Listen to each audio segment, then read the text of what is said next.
And unfortunately, we're going to get rid of the dyes, and then one by one, we're going to get rid of every ingredient and additive in food that we can legally address.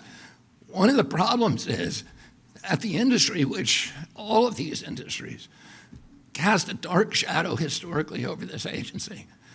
And there's so many conflicts that we are now systematically eliminating. That has allowed them to suppress the science. There's shockingly few studies, even on food dyes, and on all these other ingredients as well.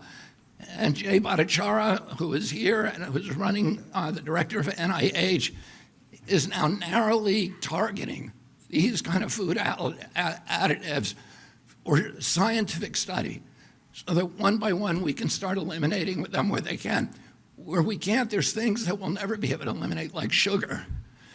And sugar is poison, and Americans need to know that. It is poisoning us. It's giving us a diabetes crisis. When I was a kid, I always say this, a typical pediatrician would see one case of diabetes in his lifetime. Today, it's 1 out of every 3 kids who walks through his office door. In our most recent study from NIH, 38% of American teens, it's half our adult population. This is existential. We are spending as much on mitochondrial disorders like diabetes as we spend on our military budget. We can't continue to exist like this. And the problem is industry is making money keeping us sick. As Jay pointed out, ADHD is associated with all these behavioral disorders.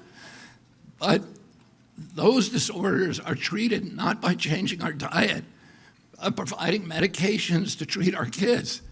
And they get medicated, and that's the only solution.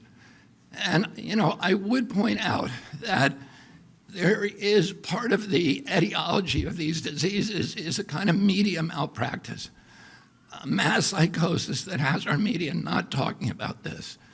And one of the possible reasons for that is the amount of money that's coming from the pharmaceutical companies into our media and from these food companies, or the advertising.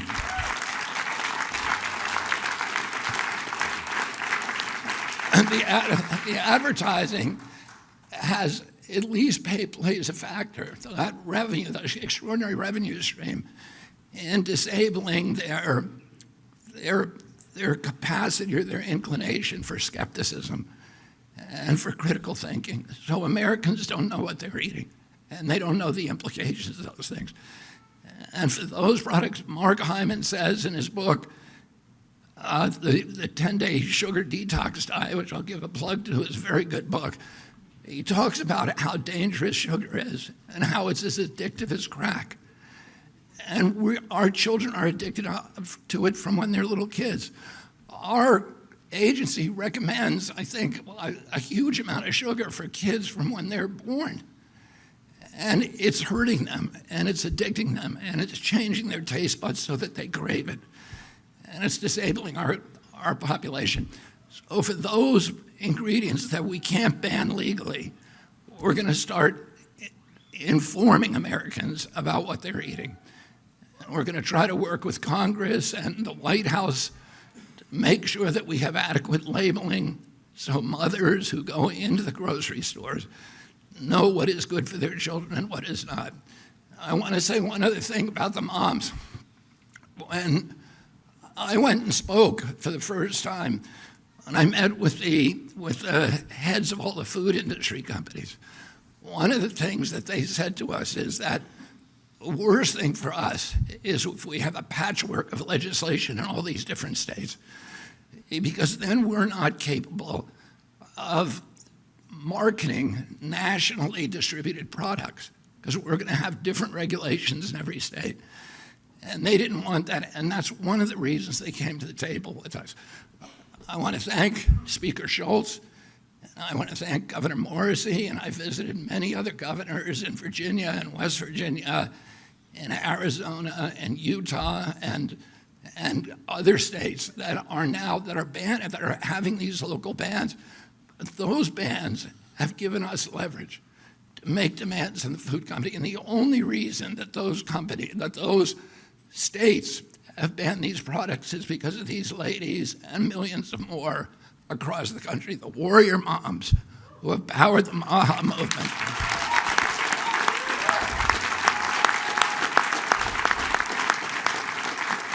And I just want to urge all of you, it's not the time to stop. It's the time to redouble your efforts, because we have them on the run now, and we are going to win this battle. And 4 years from now, we're going to have most of these products off the market, or you will know about them when you go in the grocery store. So I want to thank you.